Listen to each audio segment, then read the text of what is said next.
kalau kita lihat itu banyak diberikan bukti-bukti. Ada lampiran, ada 40, itu antara lain ada 40 cuplikan dari berita itu yang menunjukkan bahwa bansos ini diperuntukkan untuk pemenangan paslon.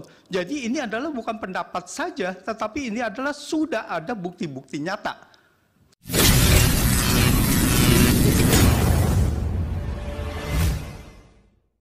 Jangan sampai Mahkamah Konstitusi itu bergeser menjadi Mahkamah Keluarga, apalagi kemudian menjadi Mahkamah Komedi. Sesungguhnya, Mahkamah Konstitusi itu adalah produk dari gerakan reformasi 98 itu, di mana adanya tuntutan terhadap tata kelola negara yang betul-betul berdasarkan hukum yang adil dan bisa menjamin proses demokratisasi.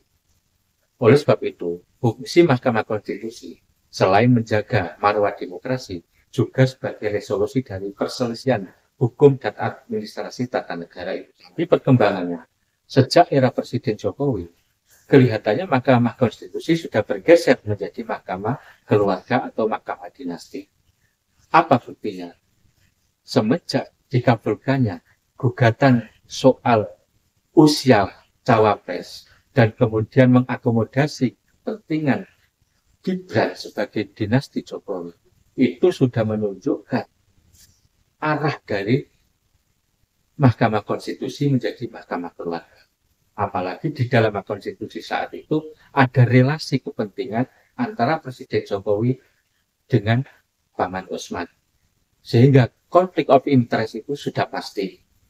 Untuk menjaga lebih pada marwah Mahkamah Konstitusi selanjutnya, maka masyarakat sipil juga harus memberikan dorongan bagaimana kemudian selanjutnya Mahkamah Konstitusi tetap bekerja pada on the track, adalah pada undang-undang yang berlaku. Untuk menguji eksistensi dari Mahkamah Konstitusi tersebut adalah kasus gugatan Pilpres saat ini yang dilakukan oleh paslon 01 dan 03. Maka kita bisa melihat nanti hasilnya.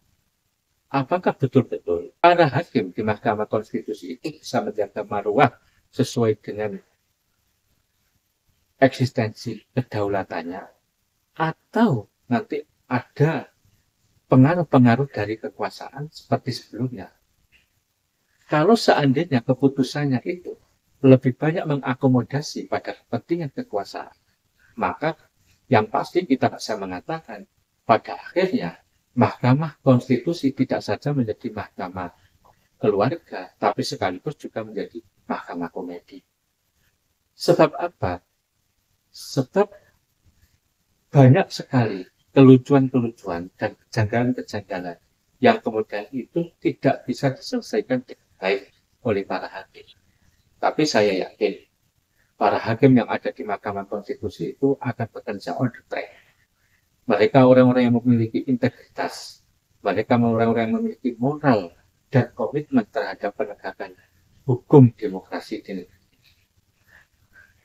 Semoga saja apa yang dihasilkan oleh Mahkamah Konstitusi nanti tidak sampai merusak sendi-sendi daripada kehidupan ketatanegaraan kita dan persoalan proses demokrasi yang berlangsung selama.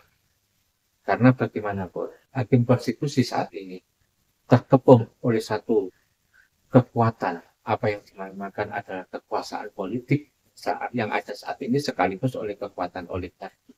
Dan itu pengaruhnya luar biasa besar. Tapi pada sisi lain, ada tuntutan masyarakat sipil supaya hakim Mahkamah Konstitusi tetap bekerja pada koridor yang benar, pada nilai-nilai yang luhur dari peradaban demokrasi. Untuk itu, kita tunggu bagaimana hasil selanjutnya dari keputusan Mahkamah Konstitusi terhadap gugatan pemilihan presiden 2024. Terima kasih.